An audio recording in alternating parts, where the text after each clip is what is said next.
Hello, everyone. Hello, New You Women. I'm so excited actually to have you here with us today. Take the moment right now to unplug and dive deep into this episode with us today, as I have this beautiful lady here, Daniela, that I had such an amazing time getting to meet back east while I was there in Boston. And she's just so amazing. I can't wait for you to get to meet her. She shared a little bit of her story with me, and I was like, girl, we gotta share this with the world. So we have Daniela here today, and I'm so excited to be able to speak with you and have you just open up and just really share a lot about your heart and like what you've come through. I know it's gonna bless so many people. Thank you so much for having me. It's an honor to be here, truly. And it's going to be great to share this with you for me as well. And I hope it Mhm. impacts others too. Yeah, so I know this is something that is very deep down in your heart, something that you haven't really dived in and really shared. So let's just we'll go through it together. Share a little bit about yourself first. What do you do? Where are you from? So they can kind of get to know you. Perfect. Okay. So I'm 50 years old. I'm part owner in two dental offices, one in Portsmouth, New Hampshire, one in Wellesley, Mass. I'm originally from Florida. I have two kids. My son will be 30 in a couple months, and then my daughter's 25, and I'm expecting my second grandson in October. Congrats. I yeah, so and my so my history is upper level management in dental offices. I've been doing it for 26 years, and that's what I know and love. I love building teams and building businesses. Yeah. So how did you find New You Women, found this opportunity? I found New Women through social media, honestly, through seeing posts that were women supporting women, which is not something that I'm accustomed to Mhm. personally. It's a struggle I've had my entire life, trusting other females specifically. Mhm. And so I reached out to see what it's about. That's amazing. So, you shared with me, and I keep hearing this in my mind. So I want to go way back and share a little bit about your story first. Is that you said that it took you a while to like figure yourself out, to love yourself up all the way through your adulthood, right? Until you finally, learned that and you learned some of amazing tools and valuable things that you apply. So let's go back all the way first and talk a little bit about, what is your story? What's your childhood like? Where did you come from? And, where did it develop you to who you are today? Okay. So I come from an Italian and Portuguese background. And with that being said, I had a wonderful childhood. And that's what I always told everybody because that's what my family wanted everyone to believe. Mm-hmm. Um, so I didn't learn how to deal with emotions. With that background, we didn't Mm-hmm. put our story on the street. My mom forever said, don't put your business on the street. So on the outside looking in, it looked like we had the white picket fence, we had Mm-hmm. the dog, and everything was Yeah. great. However, inside, anything that happened to me, I just buried the emotion, never learned how to deal with it. Went to was born in Florida, moved to Georgia, went to school there, went back to Florida for college, uh, and then had a very traumatic event happen at age 18 that just set my world on fire, and it's a big trauma event that kind of defined me for a long time. Do you want to share what that is, or Yes. so what happened So with you? I am sharing this with you, with you for sure because I trust you wholeheartedly. So when I was 18, I was raped. I was at a Christmas party. I was waitressing at the time. I was at a Christmas event. I had gone to the bathroom, and a man came up from behind me. He was at the party with me. And what happened was he came into the stall, pushed me into the stall, held a knife to my neck, and threatened my life and proceeded to rape me. The details I kind of blacked out. He named people that I know, So he knew of me because I had been working at this restaurant and his girlfriend worked there. Mm. So he threatened to tell my grandfather, my father, things about me, make up stories. It was just a huge, scary event. And he left, and I walked out of the restroom, and there happened to be a police officer standing there, which was ironic and Right. coincidental. Yeah. Um, and I just walked up to him and just laid my head in his chest and started crying. Wow. Yeah. Wow. It's interesting. You always hear the stories of women that go through things that become victims, right? And they put it on themselves. They blame themselves. Did you blame yourself, or did you know that you were a victim? 100% blamed myself because I went to the hospital that night. The police officer, they called my parents. My Mhm. mother did not show up at the hospital. My dad did. It ended up going to a grand jury trial. And in the courtroom, the defense attorney's job is to make me look like as if I brought the trauma on myself, the actual event. So I believed that because I didn't ever have therapy for any of that. I didn't talk to my father. I've yet to speak to my father. My mom's since passed. I've yet to speak to my father about what even happened that night. He doesn't know, um, other than what he heard in the trial. But Wow. I've I've not spoken to anyone in my family about it. They've not asked because according to my family, it never happened. So in that courtroom, yes, I felt like it was my fault. Wow. So I want to go back really quick. When you mentioned about your family never spoke about really anything, right? Everything was like perfect, picture perfect feel. I relate to that, right? I came from a background where we grew up in the church, right? We were like the solid foundation family. My mom and dad were very involved. My dad was a worship director. My mom was a children's minister, and everything was perfect, right? And it never allowed, I feel like a lot of times my sister and I, look back, and what's interesting is like we just started now sharing this with my mom, honestly, just that whole background where we always felt like we didn't get a chance to really share what we were dealing with, what we went through. Or even if it was just something minor, we felt like it was a big deal that we had to be about it. So with that, and so I relate to that. So with this journey you're going through here, now you're 18, you're 19, you're growing up and you're in your 20s. How did you process knowing that you had that background already, knowing that you had to be perfect, you couldn't talk about it, right? There's so many women that are quiet, like like I can't share it because it's going to ruin my family's image or my image, and they just hold on to things, and it digs and it eats them alive inside. So how did you go through? You went to college. You became this very successful woman. How did you start working through that in your 20s, 30s, all the way up to your 40s and all that? Like, how did you do that? Like, knowing that you had to be silent about it. When did it break for you? When did you learn that you could not have to be silent? You could come out. So prior to that, I wish it had happened much sooner. Prior to that, like you said, I did hold it inside. He did get convicted. So I knew he was guilty. However, like you said, I buried it and Mhm. felt like, okay, this is my fault because that's how I felt. I went through a series of relationships where I sought out men who were abusive, Mm. whether it be physical, verbal, or emotional. And at the time, I didn't believe that emotional abuse was a thing, or Mhm. I just equated abuse to physical. So I didn't even know back then that emotional abuse, how traumatizing that is, and how it can destroy a woman from the inside out, and Right. anyone. And so I was married many times. I've been married 6 times. And very short times each time. I was on a constant mission to make my family proud again. I Mm. wanted them to be happy and say, look, she did it.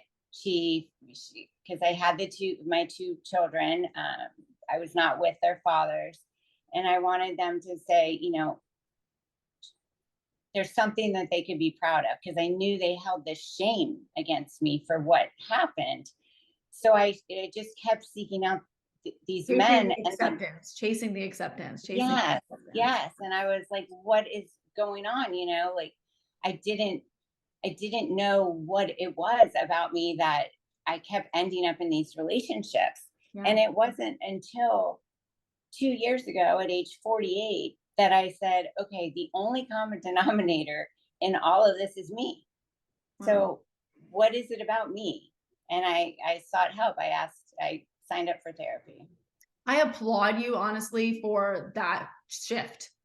That's a big shift of growth for you to be self-aware and be like, what's wrong with me?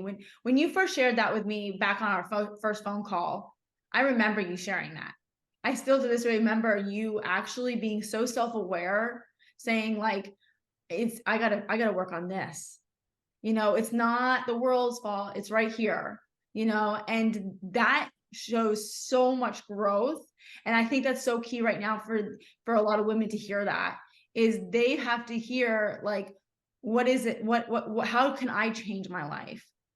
So you let's keep going with this. So you started to realize that you needed to work on yourself, you got some help.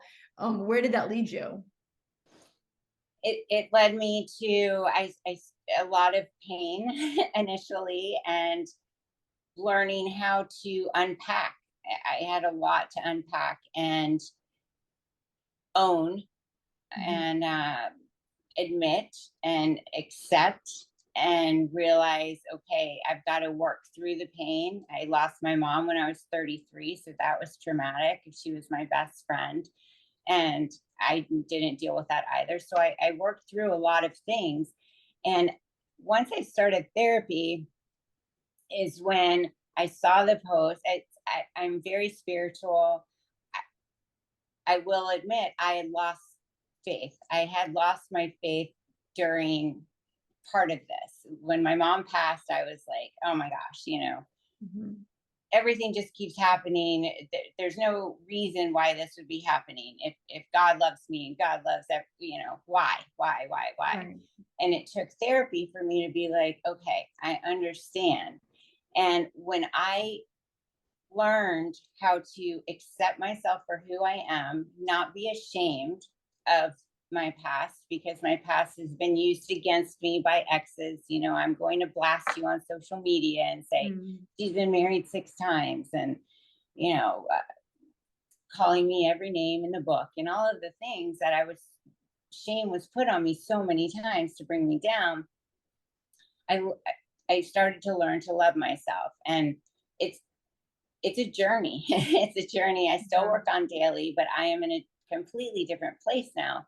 And it's amazing to me that once you remove the toxicity from your life, that is when I saw the posts about needy women.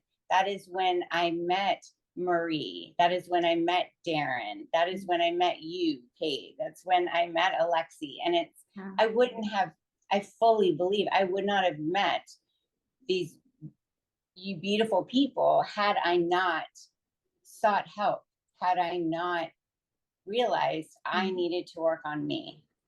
Wow. So, We really do self-sabotage, right? mm, Our circle of, friends. We really do. If we don't love ourselves, we don't think that we are valuable enough to have that very elite, amazing, like valuable circle of friends. So you will self-sabotage yourself and keep that from your life without even realizing it. mhm. Self-love, it's interesting how when you can really learn to love yourself, then you accept what you have become. You've accepted your past. Until you can truly love yourself, you'll never accept your past and know that it was doors of allowing yourself to walk through them to grow. 100% right. Because I was excelling in my career. I've excelled in the professional part of my life for so Mm, long. So in my eyes, well, that's working. Like, I wasn't right. even seeing the train wreck of my personal life and me. Like, I didn't even know anything about myself. If you had asked me 2 years ago what I enjoy to do, I didn't know. I had no idea. I was a people pleaser. Because I wanted everyone around me to be so happy so that nobody would be upset with me. Nobody would threaten me. Nobody would. And that's just not a way to live. And once I learned how to love myself, it's the whole world opened. Yeah. And it's just truly wonderful. Like there's hope. There's hope. Yeah. There is So is there hope after anything in that now that you're really growing and you're applying certain things to help you, is there anything that you have to continue to work on? Like if someone was like, I'm still like, going through that, healing through that, what's something that can help them? Absolutely. So, I mean, every day I work on it. There are things that can trigger me if people will say things, people are going to comment, people are human. Yeah. Mm-hmm. But we have to know that it's not about us, that we're much stronger than we know, and our past does not define us, it actually refines us. Right. So, Yes. we don't, what people say about us, it says a lot more about them than about us. And a lot of times it's the pause. I practice the pause so much, and breathing, because I used to be very reactive. And now it's like deep breath. Okay, let me think about what I'm going to say, and journaling and speaking to a supportive core group of women. Like I've never thought I could have a supportive group of women that I could trust, that wouldn't use something like I've been raped or any of this against me as a weapon. And now I have that, and it's such a good feeling, because we're not supposed to go through life alone. Right. It doesn't necessarily mean with a partner, but we're not supposed to live life alone. We're supposed to have a trusted network. Yeah. And I found it. So it's great.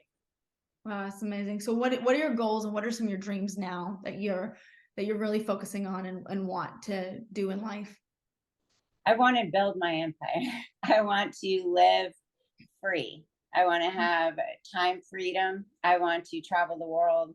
I want to help as many other women as I can, that know that no matter what has happened in their life, it definitely doesn't define you. You can get through anything.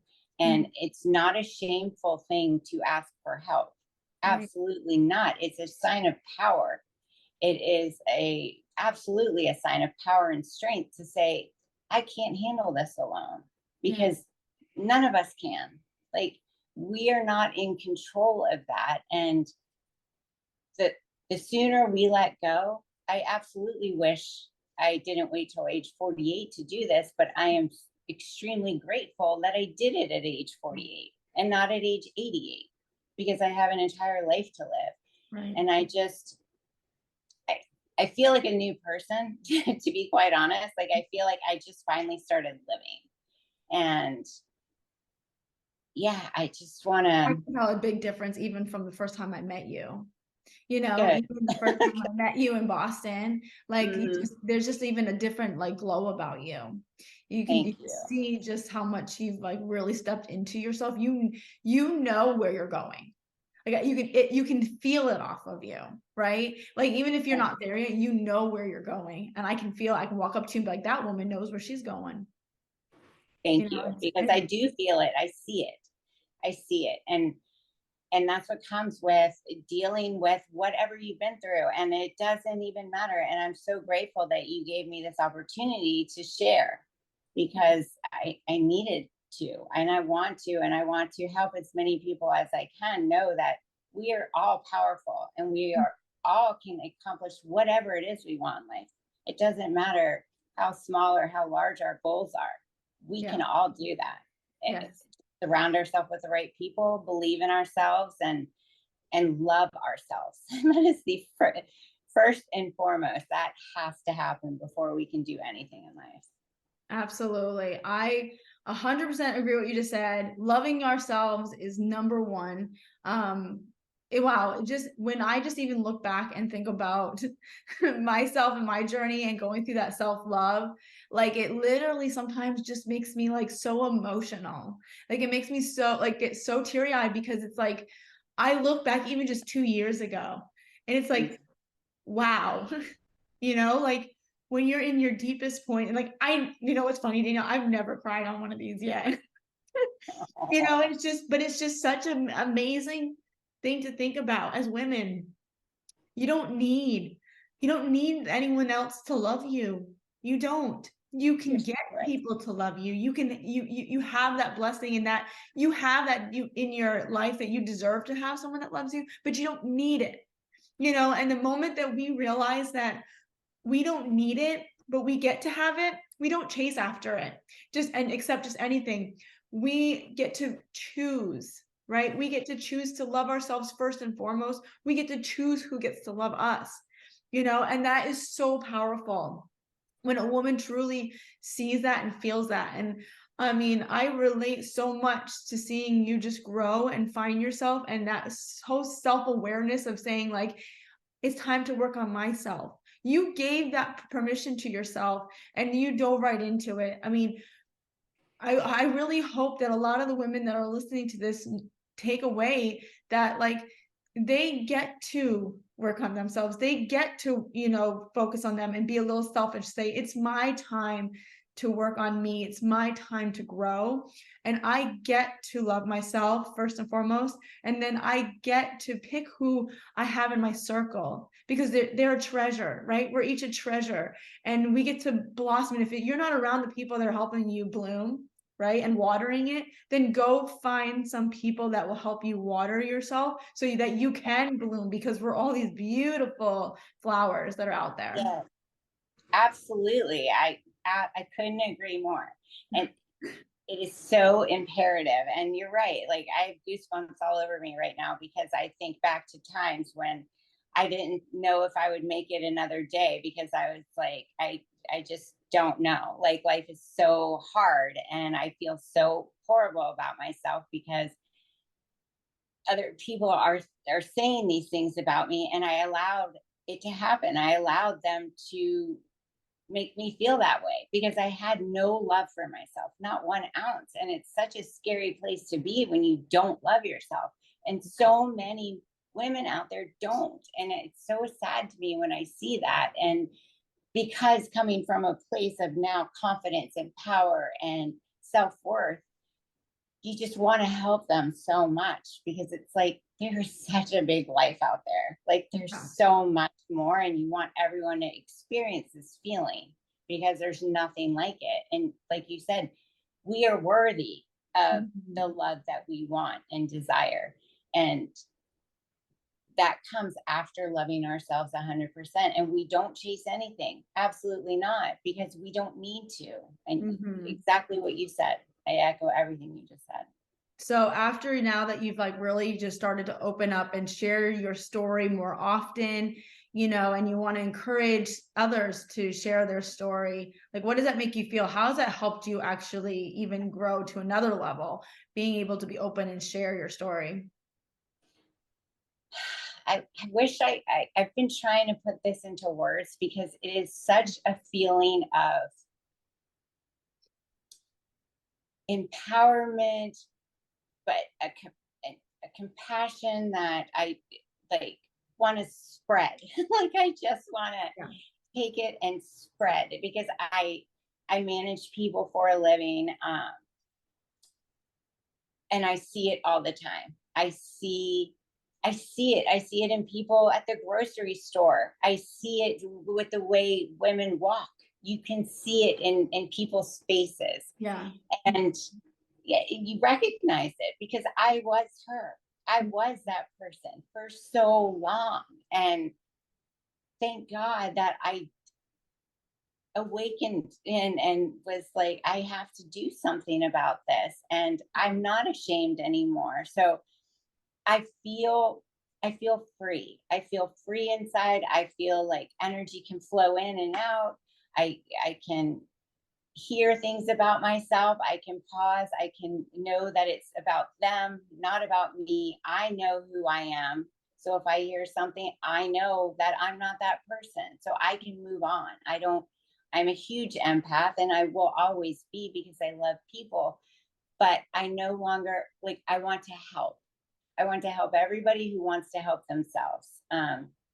Because like I said, I want to build my empire, but my empire is everyone who loves themselves. And I want to do that and get everyone to the top with me. Because like you said, I see myself at the top. I know I will get there, and I'm going to bring as many people as possible who want to be there.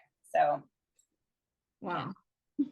So last thing, if now that everyone is like hearing your story, they're like asking you, I want to start working on my self-love.